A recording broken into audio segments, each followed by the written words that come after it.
So sometimes at a session, your clients really want to include their dogs or their kids. Dogs are your kids too, so it's all the same. But as many of you probably have experienced, having one dog as it is can be a challenge.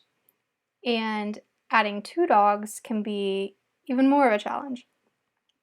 So I've actually photographed Cole and Tina a handful of times. And I have photographed Frankie, their little guy down here, the black dog, once before. And he's very well behaved. Tina's done an amazing job training them. But even still, the session had its moments where they were super distracted by people walking by. There were dogs barking on the side. Sometimes Duke, their new puppy, the brown dog, would just be in awe of everything going on. So Frankie would be looking at me and Duke was off doing his own thing. But their heart was to really have a photo of their little family all looking at the camera, so they can hang that photo in their living room. So sometimes you try and many times it doesn't work out. So that is the beauty of Photoshop. So I'm going to actually show you how I created this image from two shots in the series. And just to give you a preview here, we went from this photo where Frankie, Cole, and Tina are looking at me to this photo where I actually got Duke's attention. But just like in any fashion, a parent is going to look down at their kid to try and get them to look at me. And so Tina looked down to see what was going on, and then Frankie was busy doing his own thing. So I knew both of these photos were perfect to blend because they were in the exact same spot. They were literally like 2 or 3 shots apart from each other. And so yeah. So the steps in order to bring these two photos together would be open up Photoshop. You're going to go to File. You're going to come down to Scripts. You're going to load files into a stack. And what you'll do is you're going to hit Browse. Go to wherever your folder is, where your images are. So you're going to select the two photos that you want to bring together and hit OK. By bringing in the photos this way, it is actually stacking the files on top of each other, whereas sometimes if you were to open one photo, and then drag another one on top, the file sizes might be slightly different. I've noticed that sometimes they don't align properly. So this has just been, a streamlined process to avoid having to do any scaling or anything like that. So you can see over in your layers, you've got both photos. And anytime I'm doing head swaps or fixing eyes, or in this case, bringing one pup into one of the other photos, I usually try and pick the photo that needs the least amount of work as your base. And then whatever basically the edit is that you're trying to achieve will be on top. So this actually would be considered our base because we've got 3 out of the 4 faces looking at the camera. And then we've got Duke here, and Cole, obviously. Cole was killing it at the entire session. Duke's looking at me. So what I'll do is I'm actually going to drag the photo with Duke looking at me at the top. And let's see here. Go to get your selection tool. A good way to make sure that they are aligned, because I'm honestly going to only be really using this portion of Duke and a little bit of Cole's leg and the back side of Frankie, because everything else pretty much stayed the same. And you want to try and do as least amount of work as possible. So I have actually found a trick is to change your opacity of the image to about 50%. And it's going to make you feel like you've had a couple cocktails, you're seeing double. It's totally fine. So you're going to zoom in, and I actually found that as a reference point, looking at Cole's arm was kind of helpful, or even coming down to like where his hand is meeting the leash. And so what you're going to do is Command T, or I believe for Windows it might be Control T, is basically going to select that layer. From there, you're actually going to bring down your file, excuse me, your layer, all these interchangeable words, you can see slowly it's going to start aligning with the layer underneath. And this is going to make life so much easier when you implement your layer mask. So bring that up just a little bit. That's pretty close. And since we're kind of working from the inside versus the outside, I'm actually going to try and make sure it's aligned here versus over here. So we're going to scroll down. And as you can see, like part of his pant leg is a little bit hazy on the inside. So we're going to want to adjust that a little bit more, because a lot of this area is what's going to be overlapping, and you want it to connect as seamless as possible so that people won't actually know that you brought two photos together. So once that is aligned, you're going to go back to your 100%. And I would zoom out. Next, you're going to take your selection tool, and you're only going to select really the area that you're trying to work with.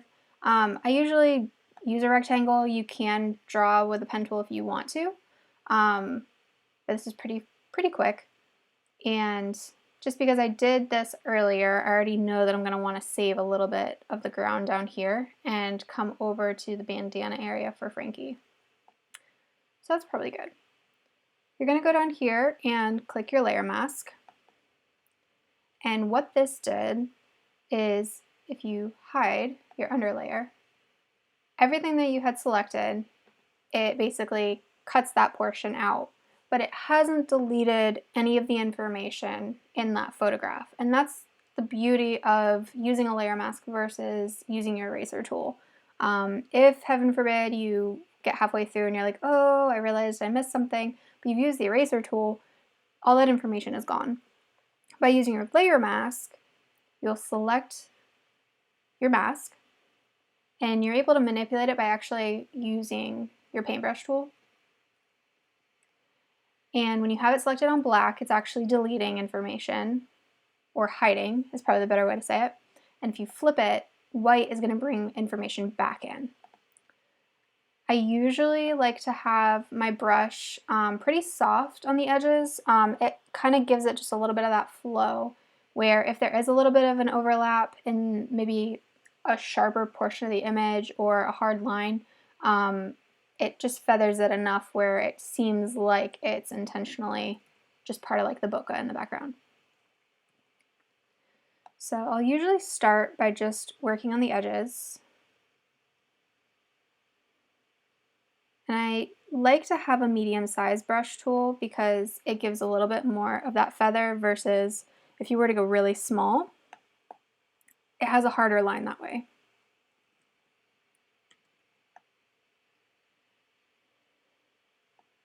All right.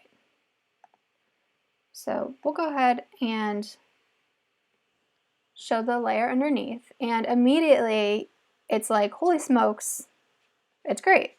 Only because I've gotten pretty good at noticing just a few of those minor details. If you actually start going between the two, you'll start to see if anything's looking a little off. And immediately I notice that part of Frankie's backside is looking just a little distorted in comparison to the original image. I think he shifted just a hair, and then his hair started going up. And then you can also see that some of the light right here on the ground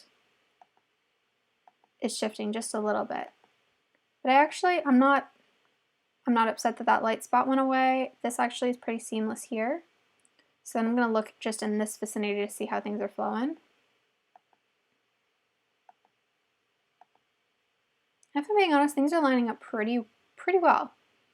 So I think what I'll probably do, just because I know from earlier, there was a little bit of distortion going on over here with the actual leash holder. So once you zoom in, obviously you're going to want to probably adjust a little bit.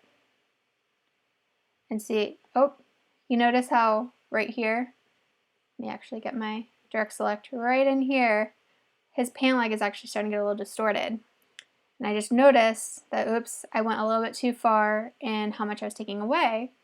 And so easily all I have to do is swap to my white brush, and I can bring that back in. So I know that this area doesn't really need to be changed.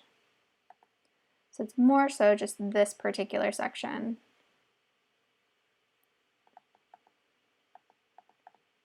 It's looking pretty good. And just for good measure, I'll probably just swipe just a little bit over here. Come down. Double check this area. Overall, that's looking pretty good. So I'll zoom in just slightly. So you can see that they're still smiling at the camera. And then we've got Duke and Frankie looking at us. And going back and forth just to double check. Whenever you do this, when you're just swapping heads or swapping eyes, it definitely looks a little weird. It can be a little creepy, especially with eyes. It makes it seem like they're blinking and it's a riot. So anyway, just to save this out, usually when I'm going through edits like this, I'll actually save out a layered PSD just in case. Sometimes, you know, when you look over a final gallery before you send it off, you notice something that you didn't notice earlier. You don't want to have to go through all those steps again. So I'll actually just save out a workable PSD until I've officially approved my gallery.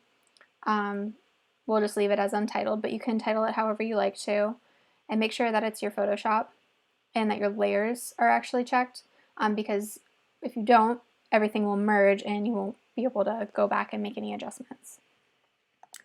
So go ahead and save, hit OK. And then from there, I obviously just want to send my client a JPEG. So you're going to go to Save As,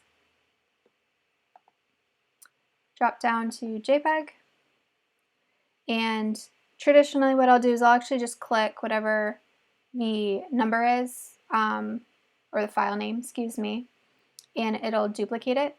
A lot of times it doesn't always happen, but if you hit save, sometimes it'll automatically replace it, or sometimes it'll keep the original and it will add a underscore copy to the file name and it'll save both. For the purpose of this video, I actually want to save these two. So I'll probably just go over here and put like an A, just so we don't run the risk of saving over the original. You obviously want to save it to its maximum file size, especially for a photo like this. I know they want to blow this photo up. So yeah, you go back to your folder,